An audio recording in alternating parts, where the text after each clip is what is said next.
Hello viewers, welcome to another episode of गीतों की महफिल. I am your host Ashish Kumar. Let me first introduce you to today's poets who will make this episode entertaining and enriching for the viewers of the Hillary Times with their remarkable compositions और आप कह सकते हैं उनकी रचनाएं.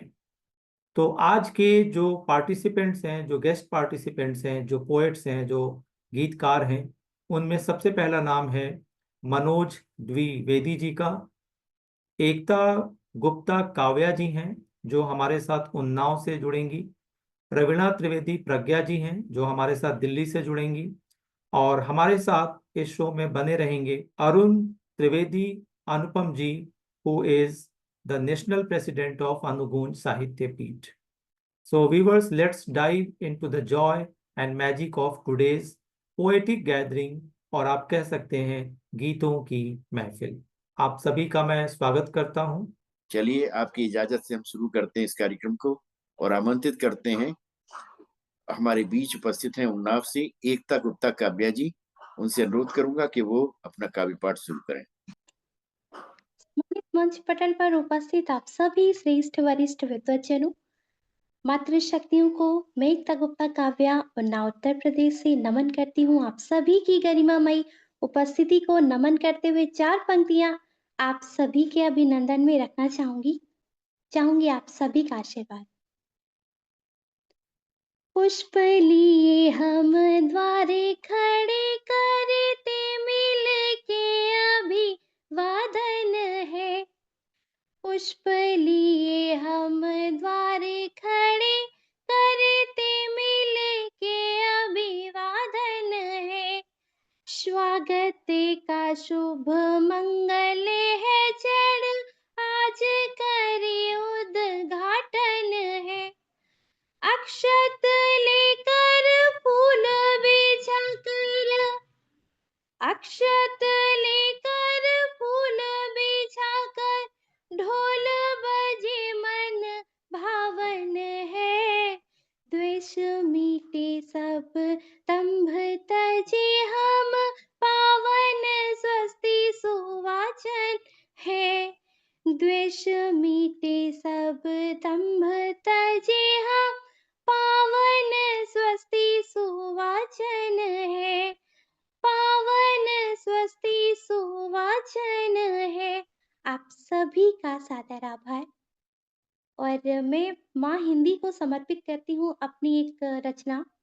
मधुर मधुर सब बोलना पहले लेना तोल. मिस्री से मीठे लगे हिंदी के सब बोल. हिंदी के सम्मान में महिमा गाते सा अभिनंदन करते सभी जोड़ जोड़ कर हाथ. माँ की लोरी में छिपी ममता है अनमोल. मिश्री से मीठे लगे हिंदी के सब बोल. भारत माँ की शान है देश करे अभिमान. एक दिवस ही क्यों करे हिंदी का सम्मान. माँ संस्कृति की लाडली रसना मिश्री घोल. मिश्री से मीठे लगे हिंदी के सब बोल. रस छंदों की लालिमा अलंकार आधार. लेखन भी सुंदर लगे हिंदी का श्रृंगार. बात कहे जब भाव से, हृदय पटल को खोल। मिश्री से मीठे लगे हिंदी के सब बोल। सहज सरल भाषा बड़ी, हिंदी है वरदान। मीठी मीठी तान से करते सब गुणगान।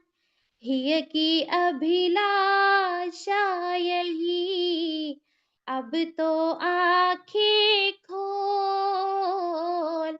मिश्री से मीठे लगे हिंदी के सब बोल। मधुर मधुर सब बोलना, पहले लेना तोल। मिश्री से मीठे लगे हिंदी के सब बोल। हिंदी के सब बोल। आप सभी का सादर आभार। बहुत सुंदर एकता जी। इसी क्रम में अब मैं आगे बढ़ाता हूं और आमंत्रित करता हूं डॉक्टर मनोज द्विवेदी जी को कि वो आए और अपने काव्य पाठ से इस महफिल में रंग जमाएं। अंगूज पटल और आशीष जी के चैनल का मैं हृदय से आभार व्यक्त करता हूँ। आस का विश्वास का दीपक हृदय में जल रहा है। आस का विश्वास का दीपक हृदय में जल रहा है। एक सपना फिर नयन में जन्म लेकर पल रहा है। एक सपना फिर नयन में जन्म लेकर पल रहा है। आस का विश्वास का दीपक हृदय में जल रहा है। आंधियां थे तीव्र झंझार का तूफान आया। हर घरों दे पेड़ पर लटके सभी को है गिराया।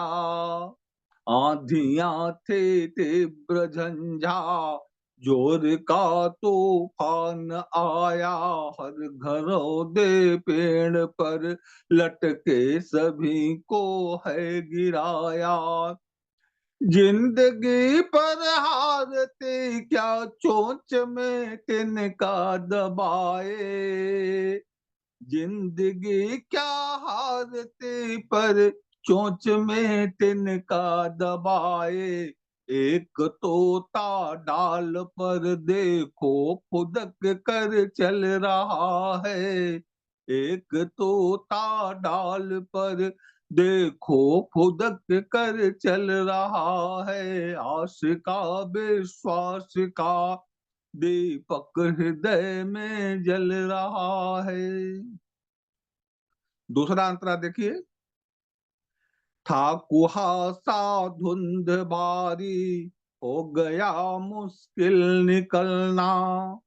था कुहासा धुंध भारी, हो गया मुश्किल निकलना। कैद में बिल्कुल असंभव साथ होकर साथ चलना। कट गए दिन दीप्त किरणे पूर्व में अरुणिम सवेरा। काली माँ की आंख को सूरज निकलना खल रहा है। आस का विश्वास का दीपक हृदय में जल रहा है। और अंतिम अंतरा देखिए। उम्र के इस मोड़ पर भी है नहीं उम्मीद हारी। उम्र के इस मोड़ पर भी है नहीं उम्मीद हारी। फिर शुरू होगी यहाँ से एक अपनी और पारी। चूम कर आंखें हमारी जो किया उपचार तुमने, उस दवा से मोतिया भी नेत्र में अब गल रहा है। आश का विश्वास का दीपक हृदय में जल रहा है। धन्यवाद। आपने कहा आस का, विश्वास का दीपक हृदय में जल रहा है। तो आप ये बताइए, आम लोगों के लिए किस चीज की आस है? अपने आप पर विश्वास और जो है एक सुनहली सुबह की आशा। मतलब बहुत अभी मैं डेड नहीं हूं, मेरे अंदर लड़ने की शक्ति है। एकता जी, आपने ये जो हिंदी के प्रचार प्रसार को व्यू में रख के जो आपने ये रचना सुनाई है, तो आपने हिंदी की उपेक्षा किस तरीके से आपने एक्सपीरियंस किया है?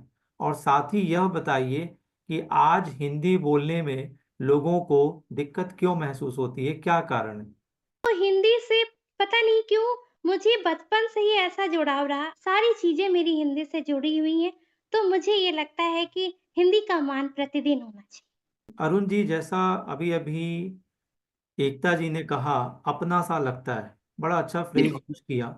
मैं बिल्कुल। आजकल देखता हूं कि कुछ खास एक सर्कल बन गया है कवियों का, साहित्यकारों का, लेखकों का। बिगिनिंग में तो हमें लगता था कि ये वाकई अपने से लगते हैं, लेकिन एक ऐसी एक इमेज बना दी गई है जैसे कि अब वो सेलिब्रिटी स्टेटस वो खुद भी कहते हैं और लोगों को लगने लगता है, लग भी जी रहा है। जी जी। तो अब वो अपनापन नहीं लगता। तो आपसे बिल्कुल मुझे दो बातें पूछनी है कि ये कुछ खास कवि, कुछ खास साहित्यकार, कुछ खास लेखकों को ही नेशनल लेवल पर प्रमोट किया जा रहा है, क्यों? और वो जो अपने कवि थे, शायद वो कहीं ना कहीं जो हम्म। नए कवियों को या बाकी कवियों को प्रमोट हम नहीं कर रहे हैं, तो वो अब बेगाने भी लग रहे हैं। जी अब जी। लगता है ये तो दूर के हैं, ये एलियनेटेड फीलिंग आ रही है। तो इसको आप कैसे देखते हैं, क्या कहेंगे आप? आशीष जी, बहुत अच्छी बात आपने कही। मैं ये केवल जो आपका अनुभव है वो नहीं, बहुत सारे मेरे साहित्यकार मित्रों का ये अनुभव है। उनका कहना है, मेरे पास बहुत सारे लोगों के फोन भी आते हैं, उनसे मेरी चर्चा भी होती है कि चाहे सरकारी एजेंसियां हो, जैसे साहित्य अकादमी हुआ, या भारत सरकार का, या उत्तर प्रदेश सरकार का, या किसी भी सरकार का कोई भी कार्यक्रम होता है, तो वही गिने चुने 10 12 15 लोगों का एक सिंडिकेट है, उन्हीं को हमेशा आमंत्रित किया जाता है। दूरदर्शन हो, वहां भी उन्हीं को आमंत्रित किया जाता है, या कोई प्रायोजक होते हैं, जो कंपनीज होती हैं या बहुत सारे लोग होती हैं, उन्हीं को आमंत्रित करते हैं। वो 15 या 16 नाम गिने चुने नाम होते हैं। जबकि अब एक बात आइए, कभी जब शुरुआत के दौर में वो भी तो नवोदित रहे होंगे।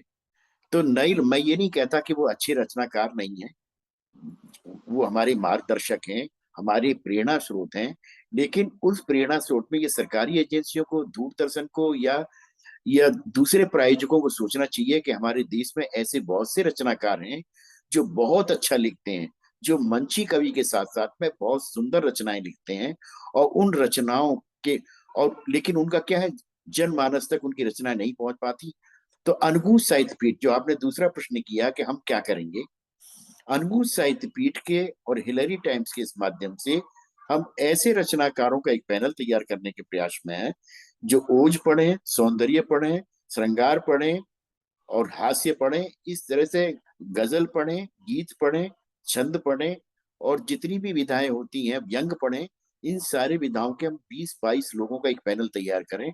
उस पैनल तैयार करने के बाद में फिर प्रायोजक ढूंढें और लोगों को दिखाएं कि केवल ये 15 16 लोग ही नहीं, और भी देश में बहुत सारे रचनाकार हैं जो उनसे अच्छा पढ़ सकते हैं, उनके बराबरी कर सकते हैं। तो मुझे उम्मीद है कि हमारे आपके प्रयासों से दूरदर्शन या जो सरकारी एजेंसियां हैं, जो भी लाल किले पे या जो भी राष्ट्रीय कार्यक्रम होते हैं, उन लोगों को नहीं बुलाया जाता, केवल वो 15 20 लोग, क्या उन्हीं को रिपीट करते रहते हैं? मैं नाम किसी के नहीं लूंगा क्योंकि वो हमारे सम्मानीय है, लेकिन ये हकीकत है कि अभी भी देश में ऐसे ऐसे रचनाकार, ऐसे ऐसी कवि कवियत्रियां हैं जिनका, जो इतना अच्छा पढ़ते हैं कि वो लाल किले पे क्या, देश के हर कोने में अपनी अपनी गूंज से कविता को और हिंदी साहित्य को आगे बढ़ा सकते हैं। बहुत खूब। चलिए आशीष जी, हम आगे बढ़ते हैं। बहुत बहुत धन्यवाद इस चर्चा के लिए। आशीष जी, हम आगे बढ़ते हैं और आमंत्रित करते हैं प्रवीणा त्रिवेदी प्रज्ञा जी को, वो आए और अपना गीत प्रस्तुत करें। अनमोल साहित्य पीठ का मैं नमन करती हूँ और साथ ही हिलेरी टाइम्स चैनल का भी मैं नमन बंदन अभिनंदन है। आशीष जी का बहुत बहुत स्वागत है। मेरी एक रचना है, कविता चोरी आदत मोरी। ध्यान चाहूंगी कि सखी मोहे चोरी की बाने परी, सखी मोहे चोरी की बाने परी, बिन चोरी मोहे चैन न आवे, बिन चोरी मोहे चैन न आवे, हृदय में मची खलबली, सखी मोहे चोरी की बाने परी, सखी मोहे।